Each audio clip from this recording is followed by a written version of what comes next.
Déjà, cette journée, elle ne devrait pas avoir lieu. Les femmes sont les mères de l'humanité.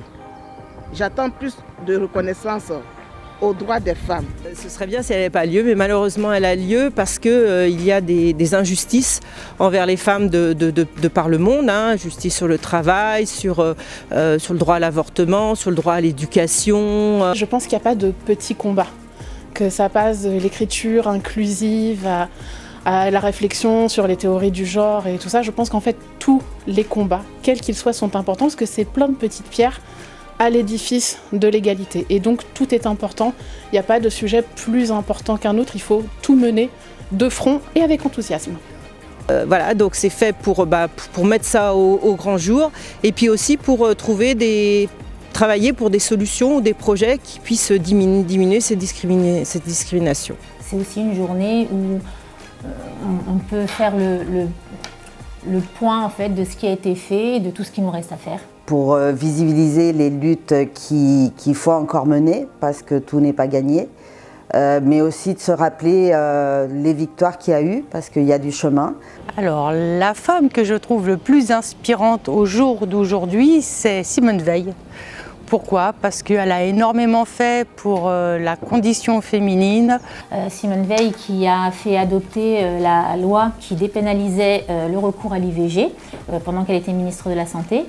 Ça a été aussi la première présidente du Parlement européen et c'est une femme qui est devenue une icône de la lutte contre les discriminations faites aux femmes en France. Deux inspirations très fortes. La première, c'est Gladys Marine, une femme communiste où j'ai grandi avec son image. Le deuxième exemple que je peux vous donner, c'est la lutte du peuple mapuche, où la femme a énormément d'importance dans la société mapuche.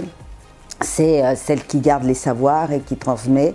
Alors mon inspiration première, c'est directement au cœur de mon travail, c'est avec les femmes, parce que c'est des femmes fortes et même si les situations sont compliquées, les voir se mobiliser et réussir à sortir, c'est vraiment elles qui me donnent l'inspiration.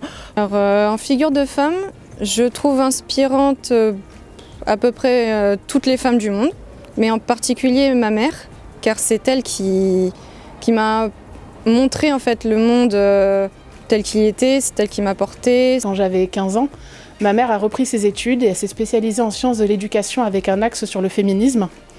Et je parlais beaucoup avec elle de tout ça, donc elle m'a donné des clés assez importantes dans ma vie. Elle m'a donné aussi une éducation non genrée. Donc en fait, l'important dans ma famille, c'était quoi que je veuille faire, quoi qui m'intéresse, j'y avais accès. Que je sois une fille ou un garçon, peu importe. Toute l'égalité, ce n'est pas uniquement une question de sexe, c'est aussi une égalité économique, sociale, de droit, d'éducation, une prise de conscience. La parité aussi, question salariale, parce qu'un homme pour les mêmes fonctions touche beaucoup plus qu'une femme. Les maladies invalidantes que l'on ne voit pas sur les femmes. Par exemple, je vais donner un exemple tout simple, ma fille est atteinte d'endométriose. Ce qui serait bien, c'est qu'au niveau de l'employeur, ce soit reconnu comme une maladie invalidante, car à certains moments, elle ne peut pas se lever et le seul fait d'en parler à ses supérieurs hiérarchiques, je pense que c'est une violation de son intimité. Je m'adresse aux femmes du monde entier. Lèvons-nous. N'ayons pas peur de vaincre l'impossible. Vous avez vu Angela Merkel. Elle est la première femme qui a dirigé un grand pays comme l'Allemagne pendant 15 bonnes années. Nous pouvons aussi faire comme elle. N'ayons pas peur.